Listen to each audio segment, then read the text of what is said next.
हाँ जी, हाँ बेटा, हम रियल गैस पढ़ रहे थे और रियल गैस जो बिहेवियर है वो रियल गैस बिहेवियर को एक्सप्लेन करने के लिए वॉन डेर वाल्स ने एक इक्वेशन दिया था। ठीक बात, मतलब हम ये बोल सकते हैं according to van der Waals at high pressure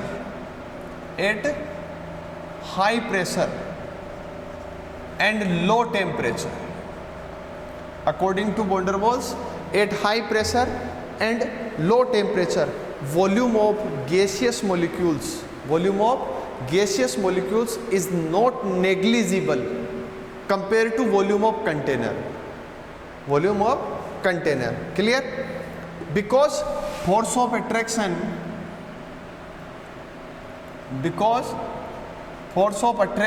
increases, तो फोर्स ऑफ अट्रैक्शन इंक्रीज होगा, उसके इंक्रीज होने की वजह से मॉलिक्यूल्स एक पास आएंगे और मॉलिक्यूल्स जैसे ही पास आएंगे हम कहेंगे गैस जो है वो रियल बिहेवियर शो करेगी, आइडियल बिहेवियर शो नहीं करेगी।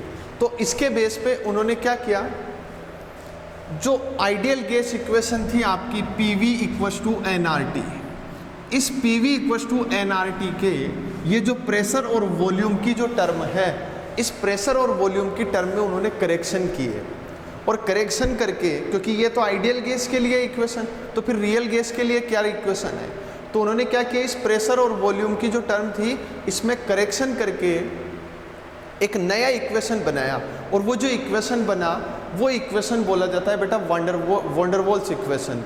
और उस वॉन डेर वाल्स इक्वेशन के बेस पे रियल गैस की सारी प्रॉपर्टी को क्या किया जाता है, एक्सप्लेन किया जाता है।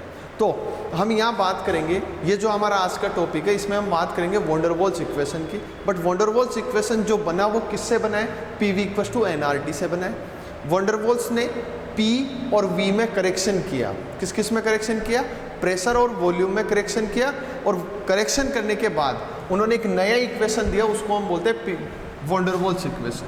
तो देखिए इसको तो इक्वेशन 1 मान लेते हैं। अब हम बात करते हैं फर्स्ट A पॉइंट में वॉल्यूम करेक्शन की। किसकी बात करते हैं, वॉल्यूम करेक्शन। सेकंड उन्होंने किया था प्रेशर करेक्शन। अब वॉल्यूम करेक्शन में समझो, हमने ये कहा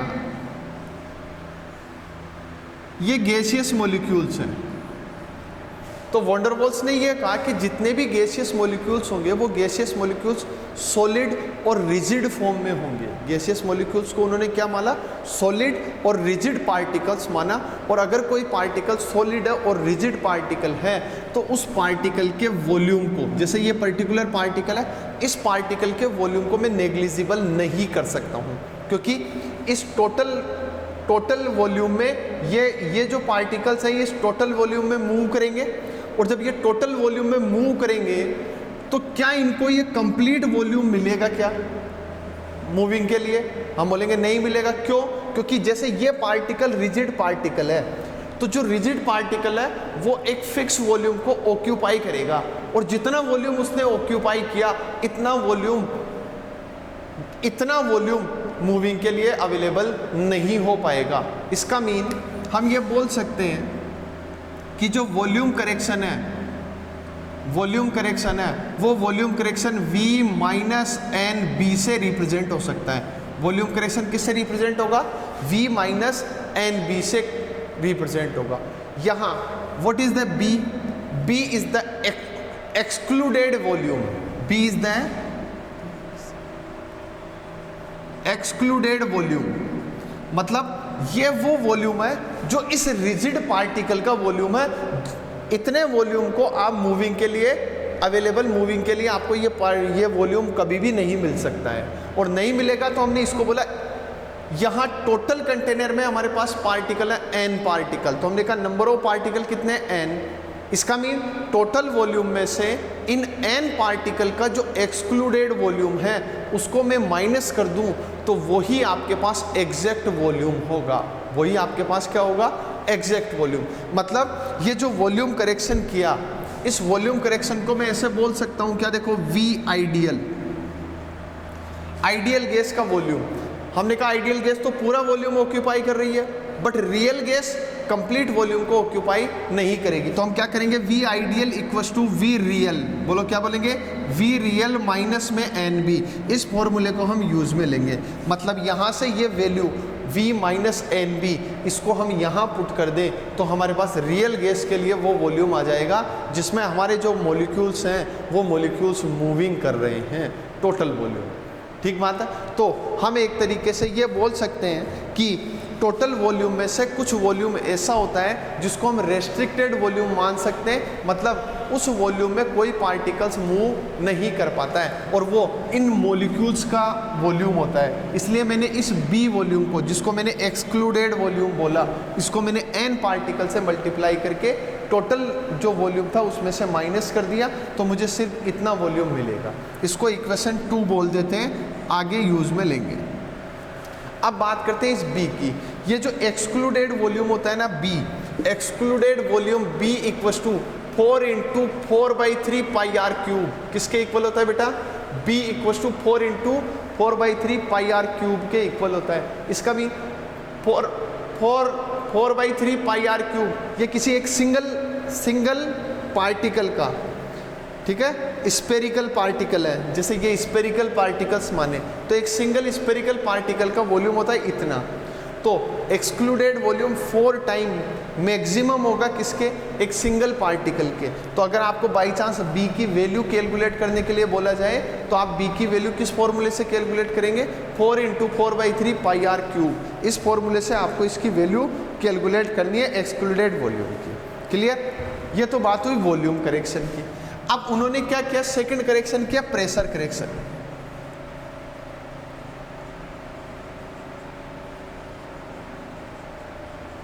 प्रेशर करेक्शन, हमने ये कहा कि जितने भी पार्टिकल्स है गैसियस मॉलिक्यूल के इस कंटेनर में, ये पार्टिकल्स एक प्रेशर डेवलप करते हैं, कहाँ पर, इस कंटेनर पर। इसकी जो वॉल है, इन वॉल्स पे प्रेशर कंटेन करते हैं।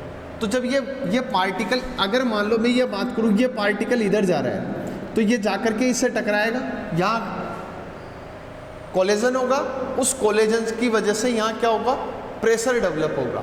बट वॉन डेर वाल्स ने ये देखा कि जो मॉलिक्यूल्स हैं उनके बीच में फोर्स ऑफ एट्रैक्शन है, फोर्स ऑफ एट्रैक्शन। तो जब फोर्स ऑफ एट्रैक्शन लगेगा तो ये जो पार्टिकल है, इस पार्टिकल को ये वॉल्यूम, ये जो मॉलिक्यूल है अट्रैक्ट करेगा, ये भी इसको अट्रैक्ट करेगा, यहाँ कोई पार्टिकल है वो भी इसको अट्रैक्ट करेगा। तो जितने प्रेशर से ये यहाँ जा करके इस वॉल पे स्ट्राइक कर सकता था, क्या उतने प्रेशर से अब स्ट्राइक करेगा क्या? हमने कहा जब आइडियल गैस थी तो फोर्स ऑफ एट्रैक्शन 0 था, फोर्स ऑफ एट्रैक्शन 0 था तो टोटल जितना प्रेशर था उससे स्ट्राइक कर रहा था। बट जब रियल गैस की बात आई तो हमने कहा मॉलिक्यूल्स में फोर्स ऑफ एट्रैक्शन डेवलप हो जाता है, और फोर्स ऑफ अट्रैक्शन डेवलप होने की वजह से ये जितने टोटल प्रेशर से स्ट्राइक कर सकता था अब नहीं कर पाएगा, क्योंकि ये मॉलिक्यूल्स जो है, ये जो मॉलिक्यूल्स है, अदर मॉलिक्यूल्स, ये इसको क्या करेंगे, अट्रैक्ट करेंगे। तो इसका टोटल प्रेशर जो होगा वो क्या हो जाएगा, डिक्रीज हो जाएगा। तो जब इसका टोटल प्रेशर डिक्रीज हो रहा है तो हम ये कहेंगे कि आइडियल गैस के लिए प्रेशर और रियल गैस के प्रेशर में डिफरेंस है, और वो जो डिफरेंस है उस डिफरेंस को ही बेटा क्या बोला जाता है, उस डिफरेंस को ही बोला जाता है प्रेशर करेक्शन। मतलब मैं ऐसे लिख सकता हूँ, P ideal equals to P real, P ideal equals to P real plus में पी, क्या लिख सकता हूँ, यहाँ मैंने लिखा था P ideal equals to V real minus में एन बी, और यहाँ मैं लिख रहा हूँ पी आई, आइडियल गैस का प्रेशर वो इक्वल होता है किसके, रियल गैस के प्रेशर प्लस एक्स्ट्रा प्रेशर। मतलब ये जो पी आप लोग ले रहे हो यहाँ पे, pressure extract by the real gas is less than the pressure extract by the ideal gas, और वो कितना कम होगा, वो कम होगा प्रेशर करेक्शन के इक्वल।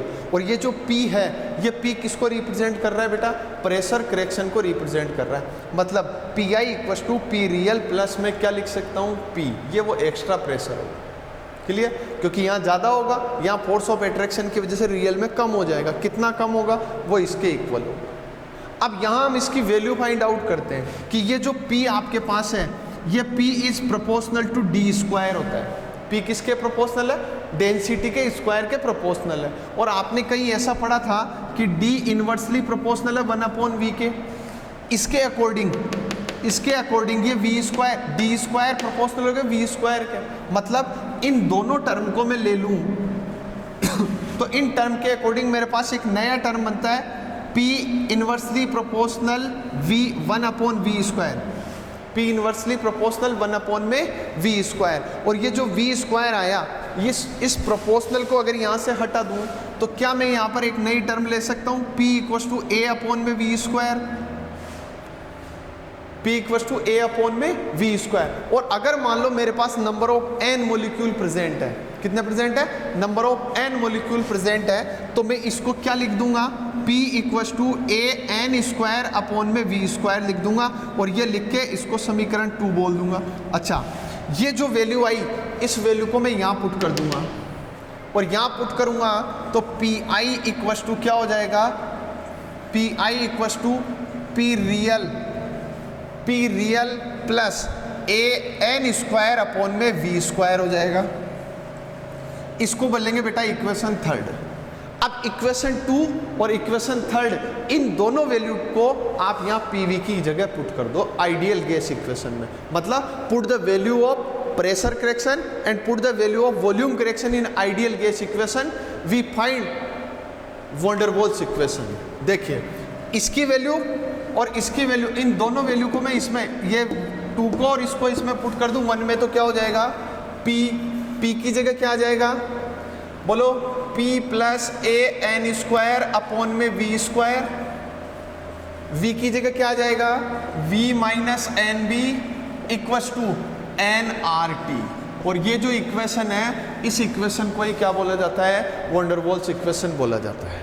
क्लियर, ठीक है। If you put the value of n = 1, आपने n की वैल्यू यहाँ क्या पुट कर दी, 1 पुट कर दी, n की वैल्यू 1 हो गई तो इक्वेशन क्या बन गई, P + a/v square v - b = RT। It is the second form of van der Waals equation. It is the first form of van der Waals equation which is applicable for the number of molecules are present, ठीक है, more than 1। और इस case में if the number of molecules is 1 then van der Waals equation is write down P + a/v square v - p = RT। Clear, इस equation में A and B is the van der Waals equation, A and B is the van der Waals constant, A and B is the van der Waals constant which depends upon the nature of gas।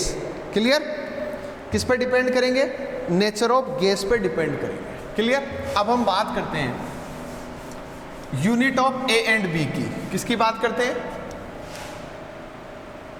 Unit of van der Waals constant A and unit of van der Waals constant B की हम बात करते हैं। तो देखो इन CGS यहाँ A लेंगे यहाँ B लेंगे, CGS में आपको A की यूनिट काउंट करनी है, तो A की यूनिट काउंट करेंगे तो वो क्या हो जाएगी, atmosphere litre square mole inverse मोल -2। CGS में A की यूनिट क्या है, एटमॉस्फेयर लीटर स्क्वायर मोल -2, और B की यूनिट क्या हो जाएगी, लीटर मोल इनवर्स। ऐसे ही SI में अगर हम A की यूनिट काउंट करेंगे तो A की यूनिट हो जाएगी न्यूटन मीटर की पावर 4 मोल -2। क्लियर, और अगर हम B की यूनिट काउंट करेंगे तो ये हो जाएगी मीटर -3 मीटर 3 मोल -1।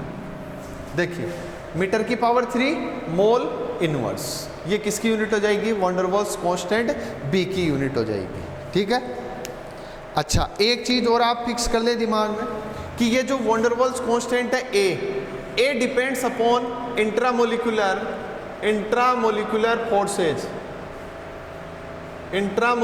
फोर्सेज। किस पे डिपेंड करता है, इंट्रामोलिकुलर फोर्स पे डिपेंड करेगा। इसका मीन जितने भी इस दुनिया में पोलर मॉलिक्यूल्स हैं, all type of polar molecules have more than A value comparatively non polar molecules. All type of polar molecules have more than A value comparatively non-polar molecules. Clear?